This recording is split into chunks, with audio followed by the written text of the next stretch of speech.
Let it never be said that I don't give sermons about sports. This is the one that is going to be about sports. I have become obsessed with the Olympics. Not only with Simone and her amazing moves on the, a balance beam, but I learned about rugby. I learned what a pommel horse was this week. And shot put, all these sports that I really have nothing to do with. I am now obsessed, and my Instagram feed is just all of these athletes, following them, and I get to live through my own Olympic dreams by watching them. Now, there's something beautiful about the Olympics, because you see like all of these countries, some of them who are at war with each other. Everybody is like hanging out in the same space, and they're eating the same salad and tofu for lunch, and then in almost all the sports that I've seen, either at the beginning or the end, the teams have to shake hands, and sometimes they like hug and they talk to each other. So there's this common sense of unity. I'm connected to all these people, and then I feel like I'm tied into it when I'm watching it at home on my computer. But there's this other side of the Olympics where it kind of lies to us in a nice way. So as I'm watching the Olympics, I start thinking to myself, I could do this. Like, what? Right? Like, I'm like, why not? Here's a woman about my size, and I see her lift 200 pounds. Like, surely, with a little bit of practice, like, I'm sure that I could. And, what's like a backflip? Probably not that hard. More likely to do it by mistake than on purpose.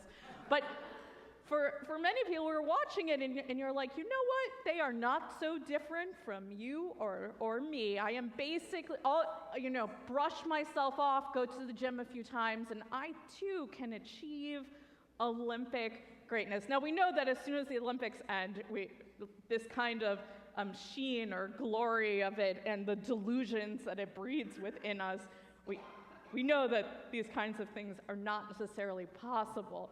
But I watch all of these Olympians, they give these interviews, and they're like, I hope that every little girl and little boy who's watching this says to themselves, like, I can be a rugby champion. And so if you're like 38, maybe your peak has passed for being a rugby champion. But yeah, like, for those who still have time, then it's a beautiful thing. Now, one of the things that I'm always impressed with Rabbi Schwartz when he gives sermons about sports, and then he's like able to tie it into something Jewish, and I was like, I want to talk about the Olympics because I'm not really like a sports person. I know that many people are involved in sports, but the hard part is figuring out like what's the Jewish bit of the Olympics. This is an open sermon. No, I'm kidding. You'll all fill it in for me. So if we look at the Talmud, and because the Olympic Games have been going on for quite some time, the Talmud does not speak very highly of the Olympics. It kind of advises us to stay away from it. The Talmud is worried about idolatry because in the old days, there were other gods that were kind of worshipped at the Olympics, like actually worshipped. And we could say today that maybe we are concerned about a different kind of idolatry, about an idolatry that values like body over mind, or idolatry that values winning instead of, I don't know, teammanship or something. But I decided to take this sermon in another direction. I'm not going to speak about idolatry, but I wanted you to know that the Talmud not really into the Olympics. I'm not lying to my congregation. What I want to talk about is actually prayer. I think that prayer, tefillah, is similar to the Olympics. Oh, how, Rabbi Zaslow? Okay, well, when all of these athletes are being interviewed, and they talk about the amount of time that they put into their prospective sports. And even when they're not like feeling the fire of rugby that day, they show up and they participate. They show up and they put in the time. This is why all of these sports are called practices.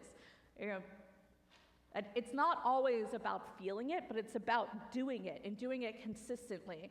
Even when they're waiting to go, you can see that many of them are practicing in their heads. So they'll be sitting in their benches with their eyes closed, and they'll move their arms and their shoulders or their legs, and they're working through their routines and their patterns in their heads. The practice never stops. But we have this in Judaism. It's this desire to cultivate practice. And we have it in prayer. We as Jews, we are instructed to pray 3 times a day. So we're instructed to pray in the evening, we're instructed to pray in the morning, and to pray in the afternoon. So that cycle of evening, morning, and afternoon makes one full Jewish day. Our sages of blessed memory, they don't say, if you feel like praying, then you should pray. They say, you should pray. You should have prayer be a practice for you. So even when you don't feel like doing it, you still show up and you encounter these words that have been said for 2,000 years. This act of showing up and saying the words and having a practice of prayer is called keva. Keva means something that is set and solid and dependable, and that you will keep on returning to it.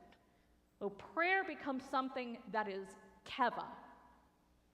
It has a parallel, though, in the word kavanah. Kavanah is like the energy and the ruach and the spirit and the desire and the supplication that you bring into your prayers.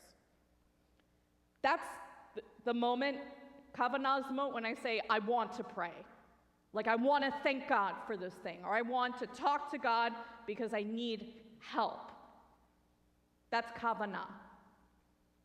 But where does Judaism put more of an emphasis? Unlike perhaps our modern society, even Judaism today, we put more emphasis on the kavanah. Like, I want you to come to morning gratitude when the Spirit moves you to come to morning gratitude, when the Spirit moves you. But I know that this tradition that I'm a part of actually puts a little bit more emphasis on the other side, on the idea that we show up to pray, whether we feel like it or not, because Judaism believes that it's through the act of practicing, it's through that act of repetition and feeling grounded in the tradition, that the keva becomes kavanah, that what is set in stone becomes something that our spirit seeks and something that lifts up our spirit. So just like I could have all of like the ruach, all of the energy in the world to show up at a rugby game, if I show up today, I'm not going to do very well. Well, when we show up to prayer, if it's not such a frequent thing, then it's harder for us to connect. Oh, I want to encourage all of us to be a little bit more Olympic, to be a little bit more like the athletes that we see, and to add one more prayer practice into your week, one more evening service or one more morning service, to use the words of the prayer book and to see what that practice might bring into your life, to see what kind of kavanah, to see what kind of intentionality and spirituality it might bring forth.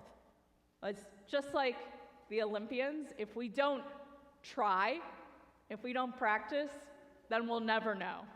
Shabbat Shalom.